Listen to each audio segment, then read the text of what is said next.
समय का इससे कोई संबंध नहीं है। ओंकार जब कुछ नहीं था तब भी था, अभी भी है, आगे भी रहेगा।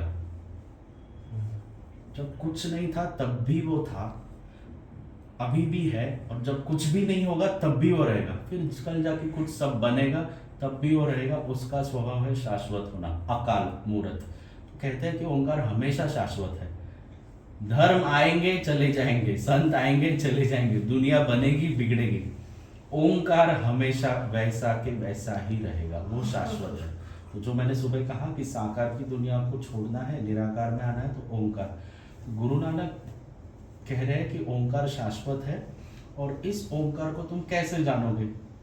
तो तुम गुरु की कृपा से। अब गुरु का अर्थ यह मत ले लेना कि गुरु कौन है। गुरु वो है जिसने खुद जाना और जो दूसरे को देने के लिए अब समर्थ है, या प्रेम भाव से वो दूसरे को देने के लिए समर्थ, वो गुरु है। गुरु वो नहीं है जिससे आप संन्यास लेते हो, गुरु वो नहीं है जिसके आप माला जपते हो, गुरु वो नहीं है जिससे आप पैर छूते हो। ऐसी व्यक्ति जिसने खुद जाना, अब उस अनुभव को वो बांटने के लिए तैयार है, प्रेम भाव से, सहज भाव से बांटने के लिए, वो गुरु है। बाकी गुरु नहीं है। अभी हमने जो गुरु देखे वो तो ऐसे ही देखे, संन्यास लो, मेरी माला जपो, मेरे आश्रम में रहो, ये करो वो करो। तो गुरु का अर्थ यह है, गुरु नानक कहते हैं कि सदगुरु प्रसादी। अगर गुरु के माध्यम से, गुरु यानी एक सच्चा मित्र होता है। सच्चा मित्र कैसा होता है? जो सारे शेयर, सब कुछ शेयर करता है, कुछ छिपाता नहीं है अपने। जो अपने को मिला वो बांट देता है। सच्चे मित्र देखे कभी? बहुत देखे ही होंगे। जो भी सच्चा मित्र होता है वो ऐसा होता है कि उसके भीतर जो है वो पूरा बांट देता है, और हमें भी भाव होता है जो मेरे भीतर है मैं उसको सब बता दूं। फिर वो सुख है, फिर दुख है, आनंद है, मौज है, मस्ती है, सब कुछ है। सच्चा मित्र वह होता है जो अपने पास कुछ नहीं रखता, सब कुछ बता देता है। तो गुरु का अर्थ ऐसा है कि जो भीतर जिसने जाना, उस आनंद को जाना। मुझे अगर गुलाब जामुन पसंद आया तो मैं मेरे दोस्त को बोलूँगा ये चीज़ खा के देखना, बहुत अच्छी लगती है। फिर वो भी बताएगा हाँ बहुत अच्छी लगती है। ऐसी मित्रता घनिष्ठ होती है। वही गुरु शिष्य का संबंध है। गुरु शिष्य हमारे दिमाग में ऐसा होता है, गुरु यहाँ और शिष्य यहाँ। ये गलत है, और ये भारत की परंपरा रह चुकी है। ये जो गैप है वो कम होना चाहिए, और दोनों यहाँ होने चाहिए, दोनों बराबर होने चाहिए। क्योंकि गुरु गुरु नहीं, गुरु मित्र होता है। तो ओंकार को जानना पहली बात। अब इस ओंकार को थोड़ा और समझ लो। ओंकार को हम ऐसा समझते हैं कि ओंकार शब्द है, ध्वनि है, नहीं।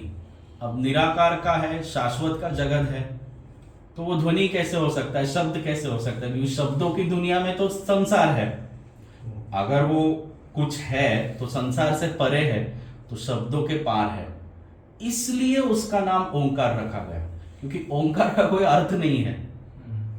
इंसान का सबसे अनूठा स्वभाव है कि वो हर शब्द का अपने आप अर्थ बना लेते हैं। घोड़ा शब्द अगर हिंदी में घोड़ा है तो यूनान में कुछ और अर्थ हो सकता है उसका। दुनिया में भाषा प्रांत बदलने से बदल जाती है। तो ऐसी चीज अगर हमें आगे की आने वाली पीढ़ी को बतानी है कि जो शाश्वत है, तो उसे कैसे बताएं?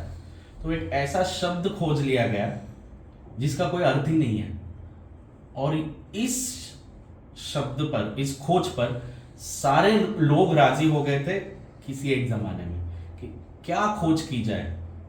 तो ओंकार की खोज की गई। शब्द नहीं कह सकते, ओंकार, इसकी खोज की गई। अब इसको लिखे कैसे? लोगों को अगर दिखाना है कि ओम कैसे है, तो उसको ओम करके उन्होंने वो कर दिया, एक सिंबल। क्योंकि सिंबल के माध्यम से उसमें जो चांद है वो प्रकाश का प्रतीक है, जो ओम है पूरा वह एक ध्वनि का प्रतीक है। तो वैसे ही उसकी खोज की गई कि आगे आने वाले लोगों को कैसे बताएं कि यह शाश्वत चीज एक है जो सदा है। तो ऐसी इसकी खोज शुरू हुई। तो एक बात समझ के लेना कि ओंकार शब्द नहीं है, शब्द के परे है, शब्द के पार है। गीता का भी अर्थ है, कृष्ण का अर्थ है, ओंकार का कोई अर्थ नहीं, अर्थ के पार है। बुद्ध का अर्थ है, ओंकार का अर्थ नहीं है। महावीर ये शब्द का अर्थ है, जैन धर्म का अर्थ है, ओंकार का अर्थ नहीं है कोई। इससे थोड़ा समझना, क्योंकि नहीं तो आपको लगेगा कि ओंकार यानी भारत, यानी भारत की संपदा ना।